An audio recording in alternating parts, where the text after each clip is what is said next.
What is even happening right now? I pre-recorded this video, went to bed, woke up, and the global mission's done.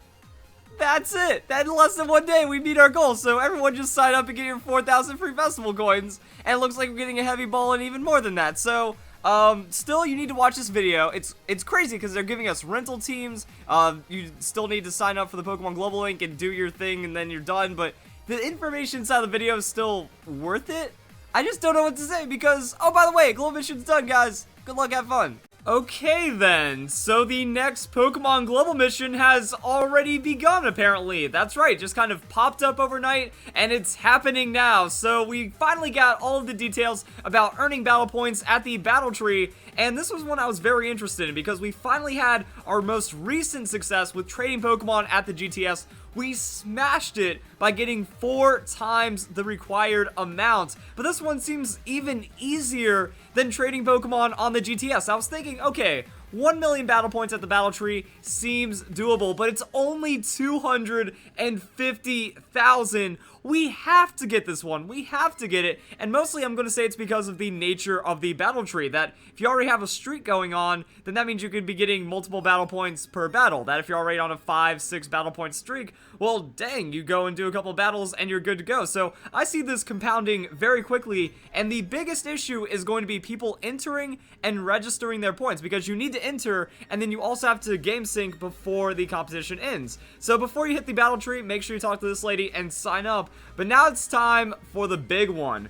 What about the prizes? That's really what people care about. Why enter a global mission if you're not really going to get anything for it? So the global mission has begun. Get BP at the Battle Tree. And there's all kinds of crazy stuff going on right here. The Pokemon Company is giving you a QR rental team to use for the Battle Tree. And it seems like a fairly strong, albeit very strange team.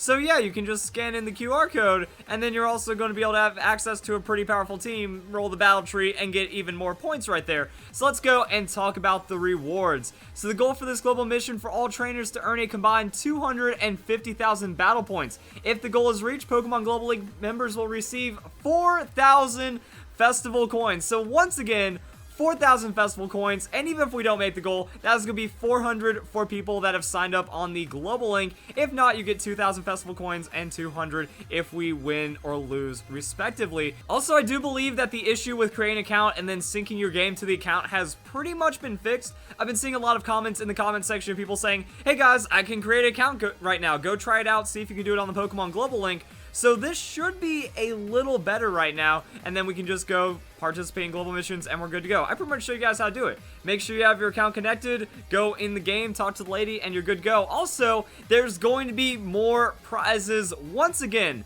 So goal not reached, only 400 and 200 festival coins. Goal reached is going to be 4,000, 2,000.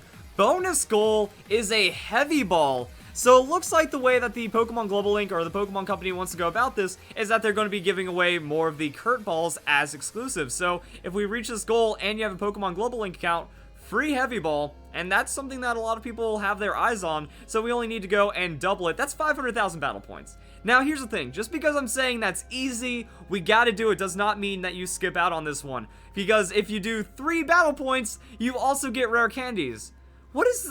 What is the Pokemon Company thinking? That you can get 3 battle points in a shorter amount of time than it took to do the 5 GTS trades, which is all you had to do to get the 5 rare candies. So 3 battle points, if you have any kind of streak going on right now, you win 1 battle, you pick up 3 battle points, and then you get your rare candies. Done. And also, the more you contribute, the better off you are. So I could see people easily bringing in dozens to hundreds of battle points for this, and then we only need a few thousand people.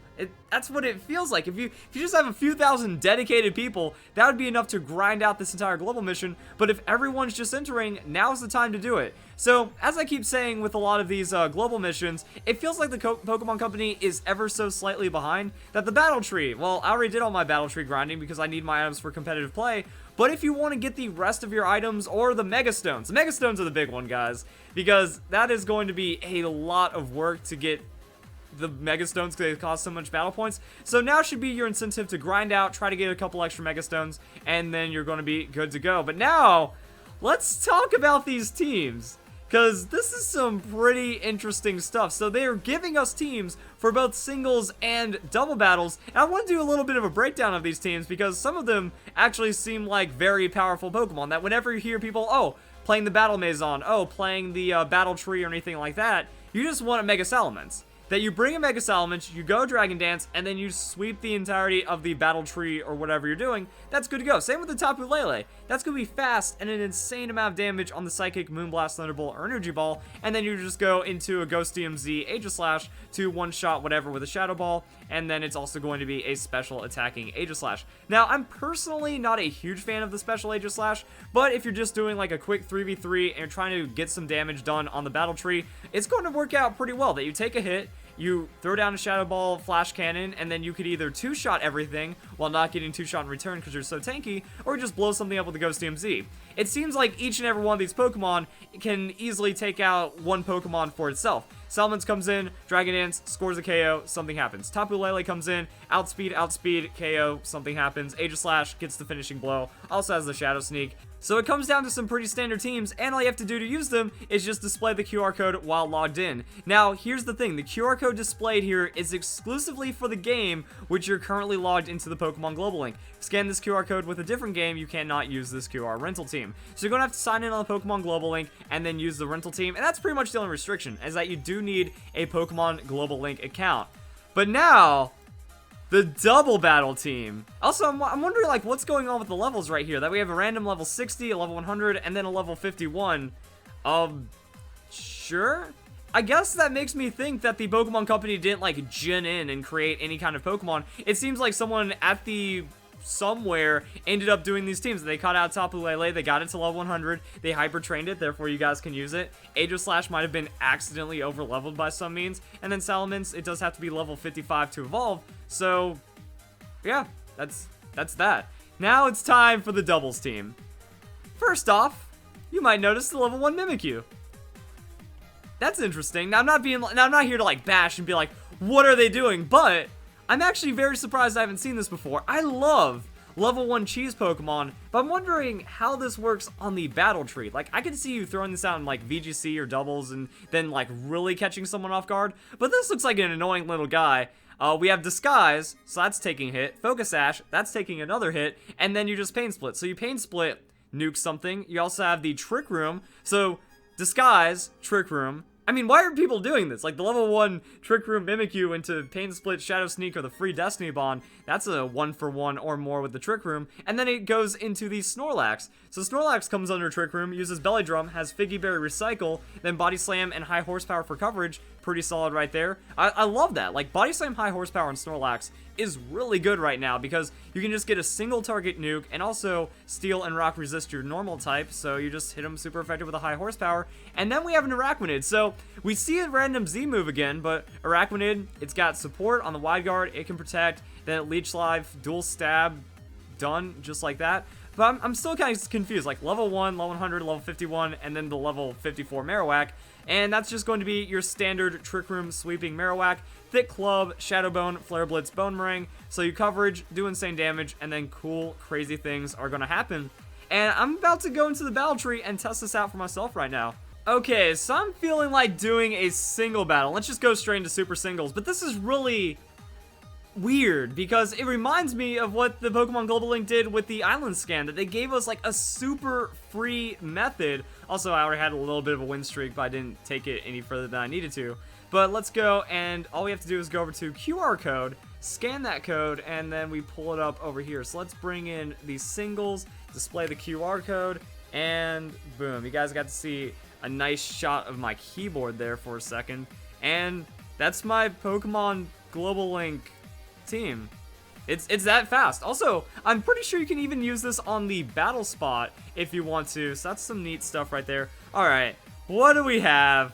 What are we looking at with these Pokemon? So we got attack speed. Yeah, you can press the Y button and even see the way that the EVs break down. So it looks like hit points, attack, and speed. Is that not maxed out speed?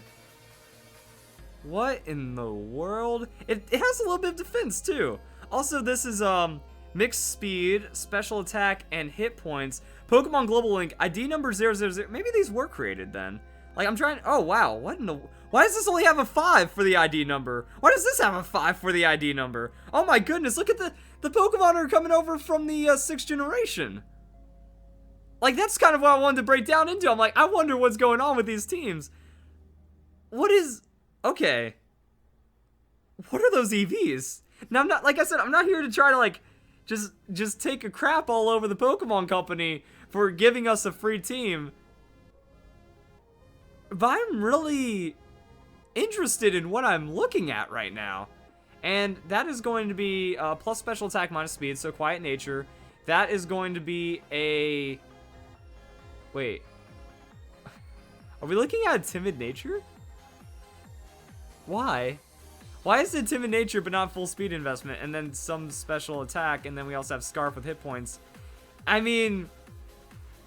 There we go. And then that's going to be from the 6th generation transfer as well. Oakley dokley then. Okay, I actually...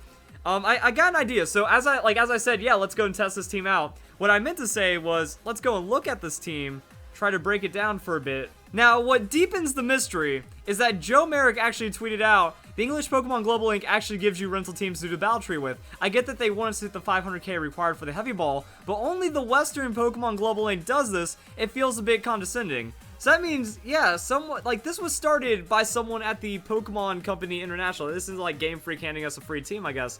So there's some Pokemon employee that was like, yo, I'm gonna go dig up these Pokemon and make a rental team for you guys to throw out there, and I guess that's what ended up happening. Now, I'm wondering what it takes to get a 293 speed onto a Tapu Lele, so I'm going to go and pull up Pokemon Showdown. I don't even want to know about, like, the other EVs and stuff right there. So, Tapu Lele. What do I even assume for the IVs as well? Is this going to be a perfect Tapu Lele? It's kind of hard to read because we just see the stats and not, like, the actual IVs. So, we go Timid Nature, and we go to 293. That'd be 164 speed EVs. Okay. Let's see if I can recreate this one. So it has 31 IVs in defense, because we have 0 investment in defense. We have 31 IVs in special defense. Okay, so this seems to be a perfectly IV, but not perfectly EV trained Pokemon right here. What do we have for the special attack? 359. So that was like almost maxed out. Okay, that was maxed out. And the rest of the hit points for 304. So, it looks like this has all 31 IVs except an attack. An attack is hovering around 27? Okay then. That's a little bit of fun that I'm having just to try to line up these stats, and then whatever the Aegislash has, that's going to be another one. The Aegislash actually looks like, though, it might have perfect IVs as well. So, Aegislash Shield form showing us the 174, 174. Also, this one's going to not be level 100. It's going to be level 51. So I guess it got, like, the Tapu Lele was brought to level 100 to Hyper Train, but not attack because attack doesn't really matter. And... Really? I guess that looks right. So just, like, random EVs into hit points, defense, and speed. Okay. And then we also have that, we're rocking that quiet nature right there. So, we don't have perfect, is there even like, is it 0 with like 4 EVs into speed or something? Because, I mean, it looks like there's a little of speed right there when we're breaking down this Aegislash. So I'm trying to look into this one right here. So we have these stats. And that looks about right. And then, what's the rest of them? 97 special attack, 84 on the attack. So 97 and then 84. That is, I have no idea what this Pokemon, oh, and then the rest of them like hit points. So yeah, this is one of the more strange Pokemon that I've ever seen right here. So 170 and then 85 on the attack. So I might be missing an IV or an EV or something here, but that's kind of what we have for the Aegislash. And then the Salamence just has like a random point missing somewhere. So that's, yeah, it just has like a random point knocked off its speed or something, and it has extra into the special defense and maybe hit points. So it'll work. It'll still be more than enough. And I guess after you Dragon Dance, like, this could actually be a new meta of Salamence right here, because if you already have max speed and you Dragon Dance once, you don't need full speed investment to get the most out of it. So I guess it's time to go and break down the doubles team, because why not? I mean, do we just go and look at all the stats again? I am very intrigued by this, to say the least. So yeah, you don't EV train the Mimikyu. You max out stats on the Snorlax. I guess that makes sense if you're belly drumming. All right, that looks pretty fair right there. The Araquanid, that's max hit points. Also, this is going to be all these Pokemon are from the 7th generation as well. And the Marowak right there has hit points, attack, and a little bit of special defense. That actually doesn't seem as bad. We can actually make sense of this one. That's going to be Brave Marowak. That's going to be everything on this team is Brave, except for the Mimikyu, which... Wait, Jolly? Why is my... Okay, so we have Jolly, Trick Room, Mimikyu. I guess it doesn't matter at that point. Whatever Mimikyu you get your hands on will be enough, and then we can check out the experience points of all these Pokemon, and yeah. That just seems to be the way that it is. So they have their levels, they have their things, and they have their stats, and they're just ready to rock. Alright, so I didn't have to dissect that one as much, but yeah, it seems like you can just kind of run these on the battle tree, and maybe they'll work. So I'm going to do a separate video. I have to do a separate video testing out these teams. This is too ridiculous to not get some more hands-on action with. So there we go, guys. The Pokemon Global Link, that is all the information that you need to know about it, and probably just a little bit more. What do you guys think about them giving us teams that are just so eclectic like that? Like I said, I'm not trying to be, like, just overly critical of everything Pokemon Company does, but they just randomly gave this to us. I think Joe Merrick did make a good point, that they do want us to push to 500,000. I was actually preparing a discussion video on battle teams and the QR rental teams and, like, what it means for the spirit of Pokemon, and this is a whole new level of craziness. So there we go, guys. Hope you all enjoy the video. Hope you all have a nice day. Thank you very much for watching.